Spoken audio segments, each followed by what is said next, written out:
Bismillahirrahmanirrahim. Assalamualaikum warahmatullahi wabarakatuh. Alhamdulillahirrahmanirrahim. Wassalatu wassalamu ala rasulillah wa ala alihi wa sahbihi wa mawalah. Bapak Ibu jamaah Fast TV yang senantiasa dirahmati Allah subhanahu wa ta'ala. Alhamdulillah pada kesempatan sore hari ini seperti biasa kita berjumpa kembali untuk program mengaji sore ngaso bersama Ustaz Asdi Nurholis, yang mana pada kesempatan pada sore hari ini insya Allah kita akan melanjutkan pembahasan tentang keluarga. Pada episode sebelumnya kita sudah berbahas tentang komunikasi. Nah, sekarang kita masuk pada pembahasan hal-hal apa saja di dalam keluarga yang kita tuh tidak boleh atau kita larang, kita dilarang untuk melakukannya. Nah, terkadang perkara-perkara yang mungkin sepele ya, yang mungkin terjadi setiap hari itu menjadi hal yang seperti itu saja. Padahal itu bisa menjadi konflik yang luar biasa, dan itu menjadi salah satu hal yang dilarang mungkin. Seperti apa saja larangan tersebut, kita langsung saja bersama beliau Ustaz Asdi Nurholis. Bismillah. Assalamualaikum warahmatullahi wabarakatuh, Ustaz. Waalaikumsalam warahmatullahi wabarakatuh. Alhamdulillah. Masya Allah, tabarakallah. Sehat nggak Ustaz? Alhamdulillah, sehat walafiat. Iya Ustaz. Ya. Kemarin kita sudah ngobrolin tentang komunikasi. Dan itu menjadi pokok penting dalam sebuah hubungan, terutama suami istri dan keluarga nih Ustaz. Jadi sedikit saja salah nanti komunikasi gitu ya, maka problemnya merempat kemana-mana nih Ustaz. Nah, yang sekarang jadi hal yang perlu kita waspada lagi adalah perkara-perkara sepele yang mungkin dilarang oleh agama, tetapi kedua pasangan ini tidak aware, tidak sadar bahwa itu tuh dilarang. Nah, ya mungkin Allah. Apa saja nih Ustaz? Baik, monggo. Terima kasih Mas Ion, ya, jamaah Fast TV yang dirahmati Subhanahu wa ta'ala. Bismillahirrahmanirrahim. Wassalatu wassalamu ala rasulillah wa ala alihi wa sahbihi wa mawala amma ba'd. Kalau kita melihat pada hadis Rasulullah SAW dalam Sahih Muslim itu, ini yang menjadi dasar larangan Rasulullah SAW ini, apa yang disabdakan beliau ini nanti, jangan sampai juga ada dalam kehidupan rumah tangga. Okay. Jadi Rasulullah dalam makna hadis itu disuruhnya kita menjauhi 7 hal yang bisa menghancurkan pribadi manusia. Dan ini kalau ada pada kehidupan rumah tangga, maka ini bisa kemudian membuat rumah tangga itu kandas dalam tanda petik. Yang ini bisa jadi tidak disadari. Apa itu? Rasulullah menyebutkan kita harus menjauh. Ketika kita suruh menjauh berarti kan ini larangan dalam syariat agama kita yang kemudian harus dijauhi, tidak boleh dilakukan. Yang pertama adalah asyirku billah. Syirik. Ya, syirik kepada Allah Subhanahu wa taala dengan berbagai bentuk macamnya. Karena syirik ini kan macamnya banyak, kayak ada yang menganggap keyakinan, menganggap hal itu menjadi sakral, yang tadinya biasa-biasa lagi, kemudian ini benda ini nanti bisa membawa keberuntungan, membuat keahani. Ini kan juga masuk pada hal syirik ya? Ada hari baik, ada hari tidak baik, ada bulan baik, ada bulan. Ini contoh-contoh yang dalam kehidupan rumah tangga sangat mungkin terjadi, gitu ya. Iya, iya. Ini sangat membahayakan. Bahkan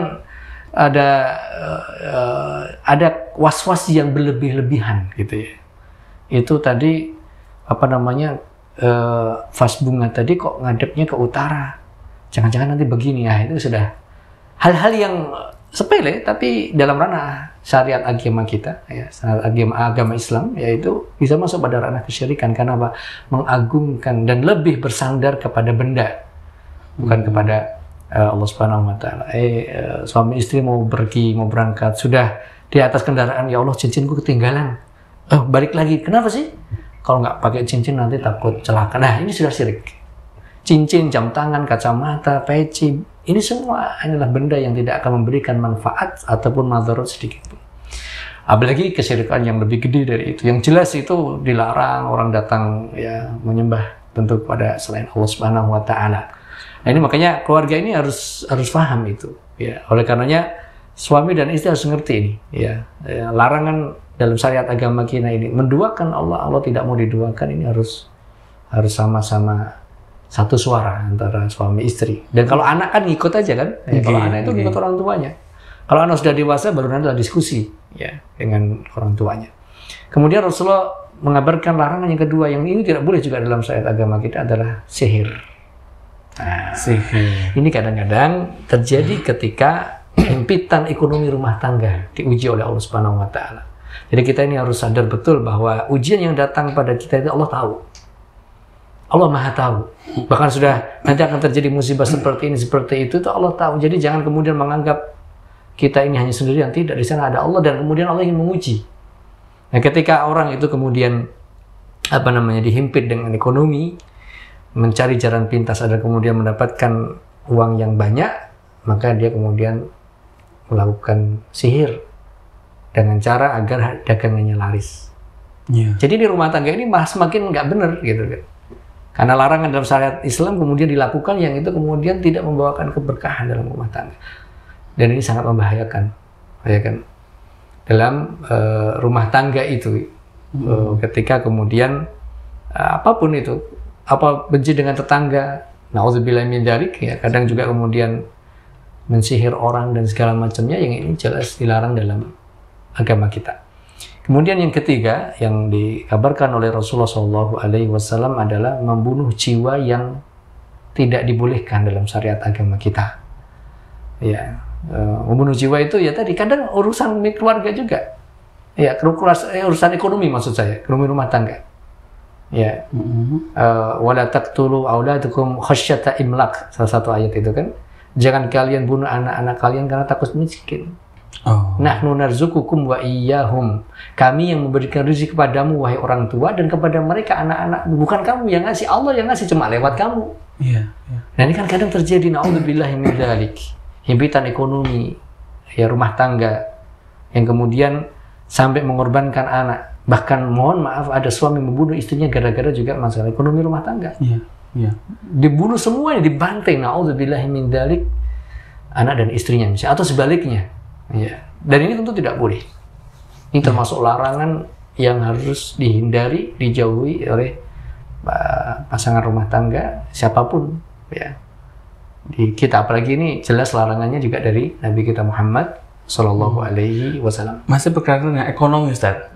Kemarin sempat viral ya di salah satu sosial media itu ada ibu yang menaruh bayinya di kereta, Ustaz. Masya Allah, tabarakallah. Jadi karena ibunya merasa tidak cukup menghidupinya gitu ya, maka si bayi itu ditinggal di kereta dengan beberapa pesan-pesan gitu ya. Intinya kalau ada orang yang menerima bla gitu. Nah, itu hukumnya apakah sama dengan membunuh, Ustaz? Kalau dia masih hidup berarti tidak membunuh, tetapi kan menelantarkan. Dan itu menjadi juga larangan dalam agama kita, karena kemudian dalam Islam tadi kita ayat tadi kalau kita fahami mafhum mukhalafahnya, itu kan larangan tidak boleh membunuh anak dan yang mengarah ke sana, sarana untuk ke arah ke sana kan nggak boleh. Maka dalam ketentuan syariat itu al-wasilah, yang namanya sarana itu hampir sama dengan hukum hukumnya dengan tujuan. Ya makanya kalau larangan dalam ayat itu adalah membunuh, maka semua sarana di sini juga dilarang.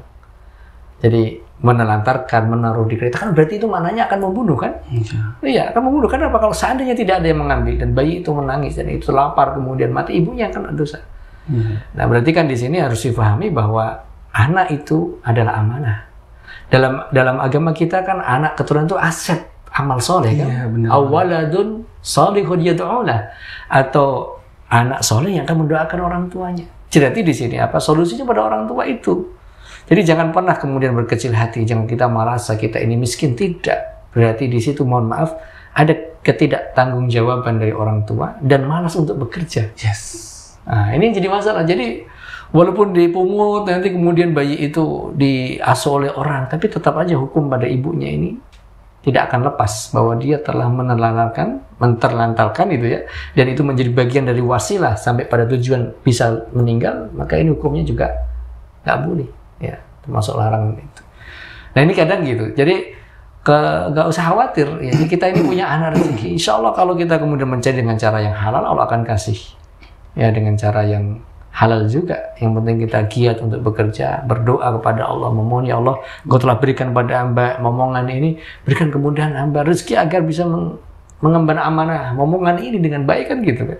Tapi bukan kemudian menelantarkan, kemudian bahkan na'udzubillahi min dzalik dibuang di tempat sampah, dan itu karena apa? Membunuh jiwa yang diharamkan. Dan itu kalau sampai meninggal maka kena kisos. Orang tua ini nanti pada hari kiamat akan diminta pertanggungjawaban karena itu membunuh, dan Allah tidak ridho ya membunuh ya jiwa yang telah diciptakan oleh Allah Subhanahu wa taala dengan cara yang tidak dibolehkan dalam syariat ya. Maksudnya karena di sana ada yang dibolehkan secara syariat kan gitu untuk membunuh. Tapi ini kan jelas yang tidak dibolehkan. Nah, kemudian di antara itu tadi yang kelima itu Rasulullah SAW melarang kita juga makan riba. Ini ekonomi juga. Ya, dan ini kita pada kehidupan hari ini yang kemudian diuji ya. Orang ingin cepat kaya, orang ingin hasilnya memuaskan dengan cara apapun. Dan ini dalam Islam tidak boleh. Karena Islam punya koridor-koridor syar'i yang mana kita harus menjaga. Aklur riba itu jelas haram hukumnya kan. Wa halallahu al-bai'a wa harrama riba. Allah menghalalkan jual beli. Jadi kita jual beli pun harus jujur. Harus tentu memohon kepada Allah Subhanahu wa taala dan keberkahan itu. Kalau kita jujur maka jual beli akan diberkahi. Dan Allah jelas mengharamkan riba dengan berbagai bentuk caranya. Ada riba nasiah, ada riba fadl. Ya, riba nasiah itu yang kemudian orang menghutang, lalu kemudian hutang 100.000, mengembalikannya 110.000. Yang 10.000 ini adalah ribanya. Yang ini yang kemudian kadang larangan yang harus dijauhi. Kenapa? Karena hidup kita ini hanya ingin mendapatkan keberkahan dari Allah Subhanahu wa taala. Banyak sedikit, yang penting berkah. Jangan sampai banyak-banyak tapi haram. Kalau banyak halal, itu yang diharapkan semua orang, ya kan gitu kan. Tapi kadang kan mindsetnya, aku pengen dapat banyak. Ya, padahal itu tidak segala-galanya. Bahkan na'udzubillahi min dzalik, Allah kabarkan orang kaya itu masuk surganya lambat. Hisabnya lebih lama. Iya kan? Karena kan dalam harta itu kan Allah kabarkan, Rasulullah SAW kabarkan min ainaktasabahu wa fima anfaqa. Sumbernya dari mana? Diinfakkan untuk apa? Digunakan untuk apa? Jadi lama itu. Jadi kalau begitu gimana? Ya kita jadi orang kaya tapi yang halal. bukan miskin tapi jangan. Tetap kita optimis untuk menjadi kaya tapi halal. Tapi jangan sampai tadi makan riba yang itu kemudian bagian dari larangan dalam agama kita. Termasuk juga ya apa yang dikabarkan oleh Rasulullah SAW di situ adalah menuduh wanita yang menjaga kehormatannya dengan zina. Nah ini hati-hati ya. Ini hati-hati bagi saya dan kita semua dalam keluarga kita. Jangan sampai di keluarga itu menjadi panas, keluarga itu menjadi tidak berkah, menjadi isinya adalah tuduhan. Jangan sampai. Maka kita harus saling mengingatkan ya, dengan pasangan kita, dengan siapapun. Ketika ada seorang wanita, mohon maaf misalnya kok dia hamil dan misalnya kita tahu dia tidak menikah, ya kita nggak usah menuduh lah. Coba cross check dulu aja untuk kehati-hatian. Karena apa? Karena kita ketika menuduh wanita yang menjaga ifahnya, menjaga kehormatannya, kok memang zahirnya dia, mohon maaf ya hamil gitu ya, di luar nikah gitu, kan kita harus cek, harus ada 4 saksi yang ngabarkan itu. Kalau tidak, maka yang menuduh itu kan dalam ketentuan syariat agama kita harus dicambuk 80 kali. Dan itu bagian dari hukum Al-Quran. Dan hukum Al-Quran itu menunjukkan bahwa perbuatan itu dilarang dan menunjukkan bahwa perbuatan itu termasuk dosa besar. Nah ini penting untuk kemudian kita perhatikan ya 6 larangan ini yang dikabarkan oleh Rasulullah SAW. Yang satu ini lari dari peperangan. Ini tentu ini tidak juga bagian dari rumah tangga, tapi ini bisa juga diajarkan pada anak-anak kita untuk kemudian bahwa kita ini dan keluarga kita ini harus ada ghirah. Ya, perjuangan kita untuk membela Islam. Ya, seandainya nanti terjadi perang dan kita tidak berharap bertemu dengan musuh, la tatamannawna al-adu kata Rasulullah. Jangan berharap ketemu musuh. Tapi kalau ketemu musuh maka nggak boleh kita lari dari peperangan. Karena dari peperangan termasuk juga sab al-mubiqat yang disebutkan Rasulullah, dan itu larangan dalam keluarga kita yang harus ditanamkan kuat, teguh, berani, maju. Ya, dan ini bagian dari yang penting. Nah, ketika Rasulullah SAW ya melakukan sholat Aid ya, kemudian beliau menasihati kaum muslimin dan secara khusus beliau datang kepada para muslimah. Ya, beliau memberikan nasihat khusus ya agar para muslimah ini. Nah, kemudian para muslimah di zaman Rasulullah, para sahabat itu bertanya, kenapa ya Rasulullah kok kemudian banyak wanita yang masuk neraka. Na'udzubillah min dzalik. Ya, semoga kita menjaga orang-orang ibu kita, kakak perempuan kita, istri kita, ya, dan anak kita yang perempuan mudah terjaga dan bisa masuk surga kan. Karena Rasul sudah mengabarkan ini kan sebuah peringatan ya. Dan ketika ada peringatan berarti ini ada larangan tadi yang harus kemudian dijauhi. Rasulullah SAW mengabarkan inna kunna tukfirna la'na wa takfurna asyair. Al-ashiro maksud saya. Wa takfurna al-ashiro. Rasulullah SAW mengabarkan pada hadis ini karena apa? Ada dua hal yang harus dijauhi dan ini larangan. Ketika Rasulullah menyebutkan sisi negatif berarti ini larangan yang harus dijauhi. Pertama karena Anda wahai para wanita, Anda suka melakukan al-la'na, yaitu suka mencela.